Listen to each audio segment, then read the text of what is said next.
Hi friends, welcome to our channel that is study चविसा। आज हम पढ़ेंगे आर्टिकल्स जो रिलेटेड हैं प्रेसिडेंट से। Article 52 to 62 is about the president of India. Article 52 कहता है there shall be a president of India. मैं आपको बता दूँ, जो आर्टिकल 52 है वो हमारे कॉन्स्टिट्यूशन का सबसे शॉर्टेस्ट आर्टिकल है। जी हाँ, जो प्रेसिडेंट रहता है वो स्टेट्स का हेड होता है और नॉमिनल एग्जीक्यूटिव भी प्रेसिडेंट को ही कहते हैं। अगर हम बात करें कि इंडिया का फर्स्ट सिटीज़न कौन है, तो वो भी हमारे प्रेसिडेंट ही होते हैं। President is the first citizen of India. जो वाइस प्रेसिडेंट होते हैं वो सेकंड होते हैं और जो प्राइम मिनिस्टर है वो थर्ड सिटीज़न होते हैं इंडिया के।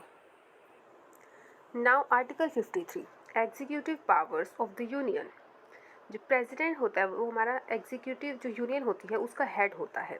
कोई भी यूनियन एग्जीक्यूटिव जो अपॉइंट किए जाते हैं और रिमूव किए जाते हैं वो किसके द्वारा किए जाते हैं? प्रेसिडेंट की। ये क्वेश्चंस भी आ सकता है कि जो एग्जीक्यूटिव है उनको अपॉइंट कौन करता है या रिमूव कौन करता है, तो answer is president. Article 54 is about president election. President की जो इलेक्शन है वो दो ग्रुप्स में होते हैं, एक proportional representative method and second single transferable voting. ये दो मेथड्स हैं प्रेसिडेंट के इलेक्शन। जिस भी कैंडिडेट को 51% से ज़्यादा वोट मिलते हैं वो डिक्लेयर होता है as president of India. Article 55 manner of election of president या फिर process of election of president. ये आर्टिकल 55 है, ये हमने लिया है आयरलैंड से। अगर प्रेसिडेंट एब्सेंट होते हैं तो उनकी जगह पे वाइस प्रेसिडेंट जो है वो प्रेसिडेंट की तरह ही एक्ट करेंगे।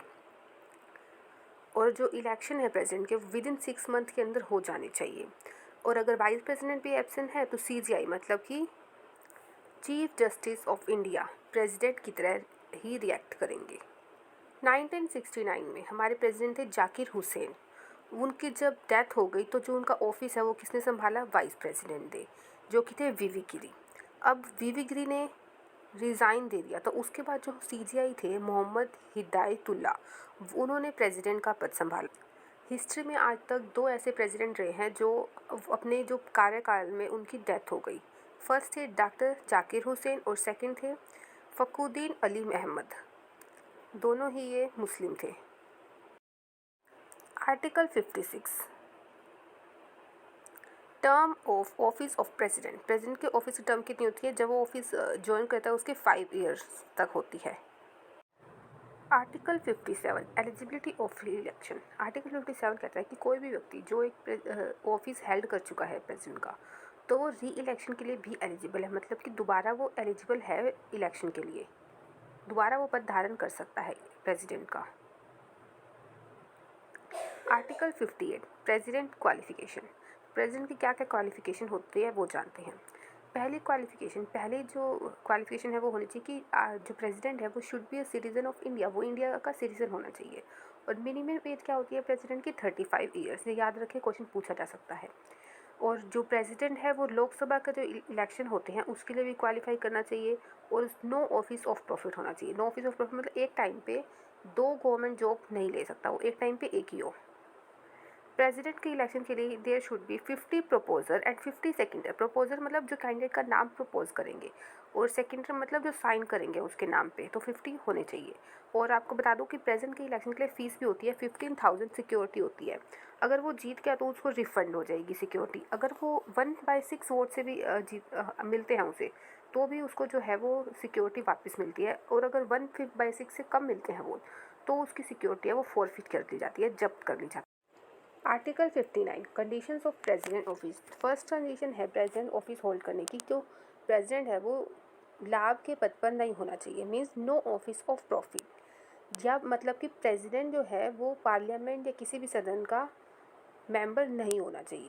अगर वो है तो उसे वहाँ से छोड़ना पड़ेगा अपना स्थान, और राष्ट्रपति का स्थान वो तभी ग्रहण कर सकता है।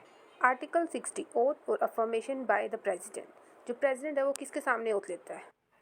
CJI के सामने। President will take the oath in front of CJI। CJI मतलब chief justice of India. This is article 6। Article 61 procedure for impeachment of president. हमारे कॉन्स्टिट्यूशन में इम्पीचमेंट वर्ड जो है वो सिर्फ प्रेसिडेंट के लिए ही लिखा गया है। प्रेसिडेंट को इम्पीचमेंट कर सकते हैं अगर जो प्रेसिडेंट है वो कॉन्स्टिट्यूशन का वोलेशन हो तो। पार्लियामेंट का कोई भी हाउस इनिशिएट कर सकता है इम्पीचमेंट के लिए। लेकिन प्रेसिडेंट को 14 डेज़ का नोटिस देना पड़ेगा उनको। लोकसभा अगर पास करती है इम्पीचमेंट का नोटिस तो उसको स्पेशल मेजोरिटी से पास करना पड़ेगा। स्पेशल मेजोरिटी का मतलब जितने भी मेंबर हैं उसको मल्टीप्लाई कर दो 2/3 से, और फिर राज्यसभा इस मैटर को इन्वेस्टिगेट करेगी। और अगर राज्यसभा भी पास कर देती है उसको स्पेशल मेजोरिटी से, तो प्रेसिडेंट को रिटर्न में रेजिग्नेशन देना पड़ेगा। रेजिग्नेशन किसको देगा? प्रेसिडेंट वाइस प्रेसिडेंट को देगा, और फिर वाइस प्रेसिडेंट जो है उसका कार्यभार संभालेगा। आज तक किसी भी प्रेसिडेंट पे इम्पीचमेंट नहीं हुई है। नीलम संजीवा रेड्डी ये एक मेल थे, इन पर एक अगेंस्ट प्रेसिडेंट के अगेंस्ट हुई थी इम्पीचमेंट, लेकिन वो सक्सेसफुल नहीं हुई, वो फेल हो गई। और ये जो इम्पीचमेंट का रूल है ये हमने लिया था यूएसए से। Article 62 time of holding election to fill vacancy in the office of president. अब यदि प्रेसिडेंट है उसकी मान लो मृत्यु हो गई या किसी भी कारण से वो अपना जो उनका पद है वो खाली हो गया, वैकेंट सीट है, या उन पे इम्पीचमेंट हो जाती है, तो उनको अपने पद से रिजिग्नेशन देना पड़ेगा। तो अब वो पद हम खाली तो नहीं रख सकते ना, प्रेसिडेंट की पोस्ट हम खाली थोड़ी ना छोड़ सकते हैं।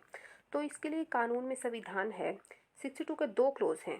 पहला क्लोज कहता है कि जो प्रेसिडेंट है अगर उसके 5 साल पूरे होने वाले हैं तो जितना भी टाइम पीरियड रह गया है उससे पहले ही जो नया इलेक्शन है वो होगा। और सेकंड क्लोज कहता है कि विद इन 6 मंथ जो वो वैकेंट सीट है वो विद इन 6 मंथ ही हमें फिल करनी है। 6 मंथ के अंदर हमें नया इलेक्शन होने चाहिए। तो ये थे आज के article which is about the president, article 52 to 62। आप प्लीज़ कमेंट में बताएं कि आपको ये आर्टिकल्स जो पॉलिटी में करा रही हूँ वो आपको कैसी लग रही है।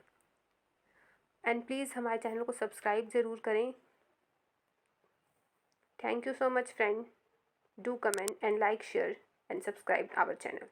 Thank you so much.